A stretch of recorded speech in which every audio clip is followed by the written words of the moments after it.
Hello, everybody, and welcome to another episode of The One Thing. And I am really excited about my guest today, which is Ted Lau from Ballistic Arts. And Ted and I both have a background in martial arts. So while we're going to talk about The One Thing, we're going to put a little different buzz on it today. We're going to put a little different spin on it and get a little bit into how the martial arts works with marketing and branding and the things we do.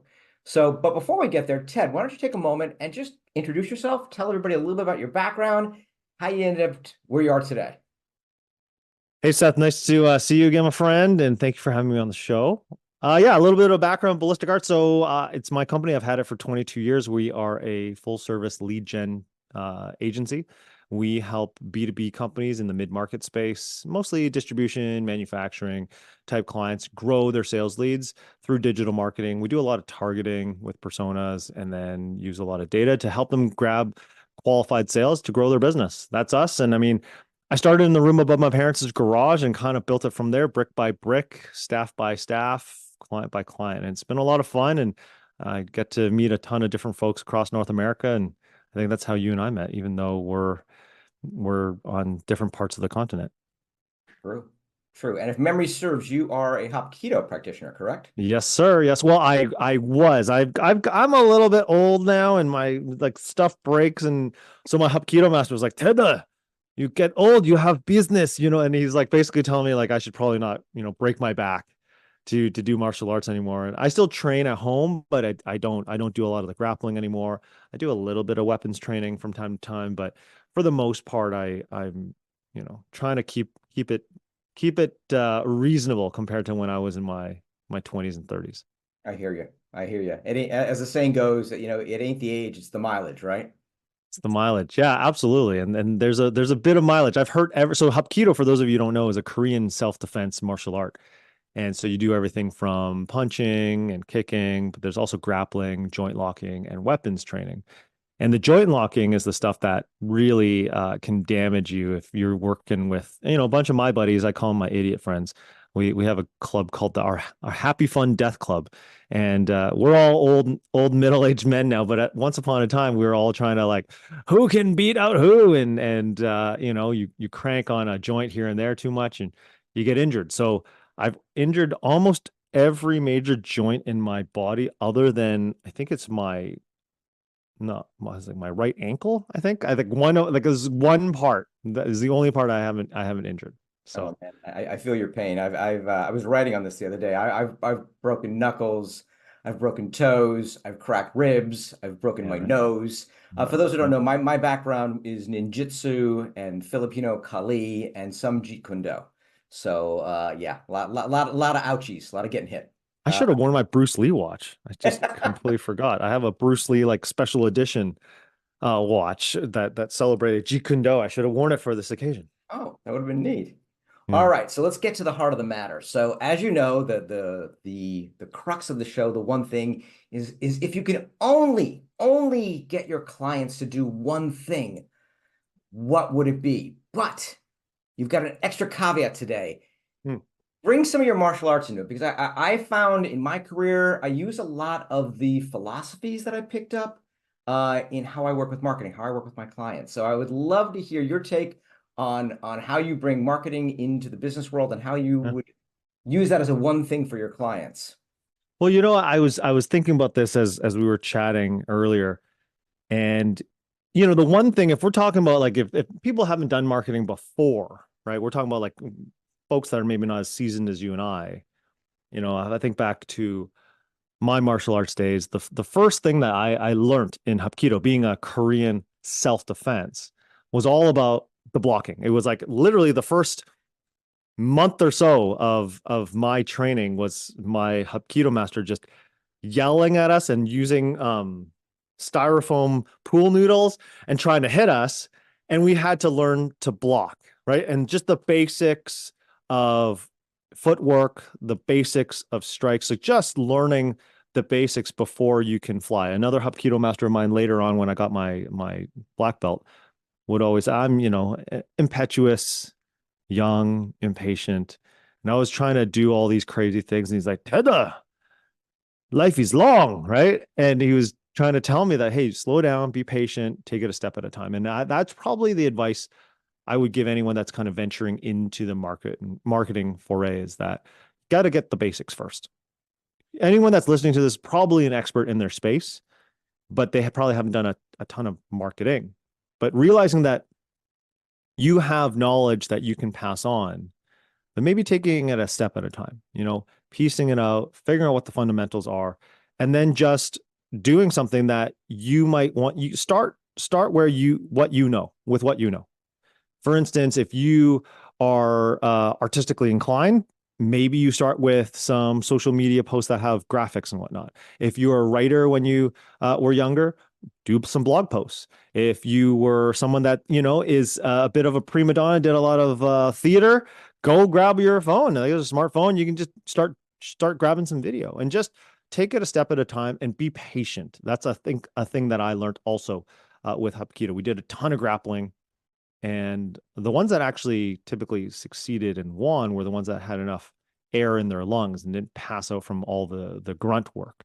And so if you're able to be patient and slowly and methodically go about your attack, as it were, I think you're gonna do just fine. So take it a piece at a bit at a time. Don't overwhelm yourself, and start with what you know. I love that. I love that. And for those who don't know, one of my rules is Ted's not allowed to tell me what his one thing is before we get on camera, so I can have a genuine response to it. And mine is actually rather similar, which is when I was teaching, I was a big stickler about footwork. And every class, because everybody wants to get in technique, right? They want to get into Mm-hmm. technique and Mm-hmm. throwing and doing these elaborate moves. And I'm like, footwork, footwork, footwork, footwork. Because if the house is not sound, Mm-hmm. it falls over. And that's the same way I feel about marketing. The first thing I do with all of my clients is, look, we're going back to core values. We're going back to mission and vision. And those will then inform your unique selling proposition, right? Which then, looking at your audiences, informs your messaging blocks. Mm-hmm. This is the basics. This is the footwork of marketing, but it's critical because you're not going anywhere without it. Well, absolutely. And a footwork is a good analogy with ground grappling. A lot of what we learned was with any kind of confrontation, I think it was something like 80-90% of all fights end on the ground. So if you don't know how to manage, how to fall, how to, manage your opponent when you're on the ground, how to even what position you should be in, forget it. You're like, don't worry about breaking someone's arm and choking someone out if you don't know basic groundwork rules and how to bridge and how to get out of certain escapes and stuff like that. So, but I think we're going a little too martial arty for some of the marketers when we're saying, bridging and stuff like that. Well, I guess if you watch UFC, you probably know what we're talking about. But yeah, I think at the end of the day, it's understanding that the fundamentals. And also, I think a lot of folks are always concerned, well, no, I don't have anything to talk about, because a lot of times people think, because we're so ingrained in whatever we do, you could be a plumber, you could be an accountant, you could be an attorney. And a lot of the things that there's a saying, right, where you've probably forgot more as an expert than someone else will ever learn in your field. So if we're able to just share a lot of the basics, that is more than most people will ever learn in a lifetime. So just start there, start with the basics, and take it a step at a time. That's what I say. I love that. And I think as you were speaking, one thing I was also thinking about, and you're moving towards it, which is just the discipline of it. A lot of people, a lot of companies, a lot of clients I work with are undisciplined in their marketing process. They're very random about it, right? They're the object syndrome. And just the discipline of saying, look, guys, we're not going to do 10 things this quarter. We're going to do 3, and we're going to do them well. And even when I was training as a martial artist, I don't remember where I picked this up, which of my masters, but it wasn't about having 10 techniques. It was about having 2 or 3, Oh, right? yeah. That you did well and you practiced, because that's what you win a fight with. You don't win it with a giant repertoire of moves, right? You win it with a couple that you really, really understand, whether it's on the ground and understanding how to handle somebody on the ground, or if it's in a stand-up fight. Oh, yeah. I had a couple things I did real well, and that was what served me. And I just kind of focused on those.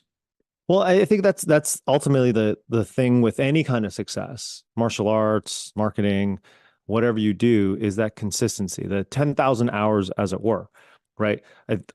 I'm going to screw up this Bruce Lee quote, but it was something about like fearing the person that's done this one punch 10,000 times, as opposed to someone that knows all these different techniques, but not doing it well.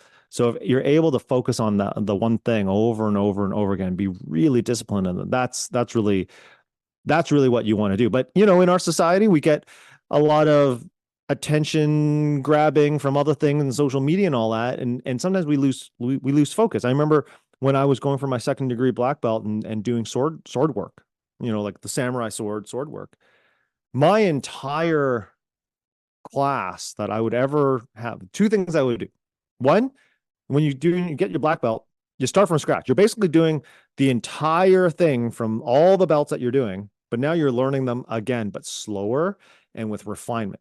And to me, it was, oh my goodness, this is so boring. And then the second thing was, all I did, my master would, he had a candle and he put it on a little countertop table. He got me to kneel in front of the candle and take a sword. It was a wooden sword. And I had to bring it down and get my sword about, an inch and a half above the flame, and eventually be able to put out the flame with just the momentum of the sword. Now that sounds really cool and whatnot, but if I remember, like, there'd be days of trying to do this, and my shoulders are sore and they're aching, and the stupid candle's still being lit, or it's melted down now, right? Or sometimes I'd overdo it and I'd smash the candle and wax would be all over the place. But under getting that mastery, as it were, that refinement, and getting really good at that one thing, that consistency, really taught me, one, precision, and that's marketing is important, and two, just getting a handle on technique is very important. And it actually affects your attitude and kind of how you see a particular situation. So Yeah. I think that's, maybe it's a little too philosophical, but I don't think it there we go. is. Yeah. I think there's also humility that comes in repetition, right? So same thing. I learned Boken. Boken is the wooden sword. I did Shinai when I did Kendo, and then moved to the Boken. And it was the same thing. First time I was taught a one line, a specific strike. And he goes, "Great, now go do 500 of those." And Yeah. master walks out of the room. Right? I'm on the floor by myself. One, two, and that's what you do. And in marketing as well, you have to have that humility of like, I don't know what's going to work at any given time here. So I'm going to keep trying. I'm going to keep cutting until No, I, absolutely. And I think the thing with, martial arts and in marketing, results do matter. So having the practice and whatnot, but when you then look back and go, okay, analyze what you've done versus, with tournaments, how many I've won, or how many, those kinds of things are important, so that you can then validate if the effort that you've put in needs refinement. Does it need work? Is it good? Can you work on the next thing? But having that data to come back, you can't just, I think, just blindly go and do the same thing over and over again. Is check the work, check the data. And that's what we do at Ballistic. Is, yes, we're very consistent for our client. That's why our clients bring us on, because we're the ones that are consistently putting out the content, doing the ads, doing the whatever it is that needs to be done. But then we have to validate as well, because you and I have both been in marketing probably longer than we both want to admit. And we're not always right, but our gut and our hunches will get us to a certain point, and then at the end of the day, we got to validate with the data and then reiterate and continuously improve and optimize. yeah. And you and your team do an amazing job of that. No, thank you, sir. You're welcome. Thank you. It was awesome having you on, man. I've so much enjoyed this conversation because, as you know, marketing and martial arts, I could sit here all night. But Yes, sir. I know you've got other stuff to get to today. But thank you for being on, man. I appreciate it. I appreciate it, and thank you very much. And if there's ever any questions from your audiences, have them reach out to me. I'm available on LinkedIn, Ted Lau. You come to my website, ballisticarts.com, as well, and check us out there. Cool. Thanks. Thank you. Bye.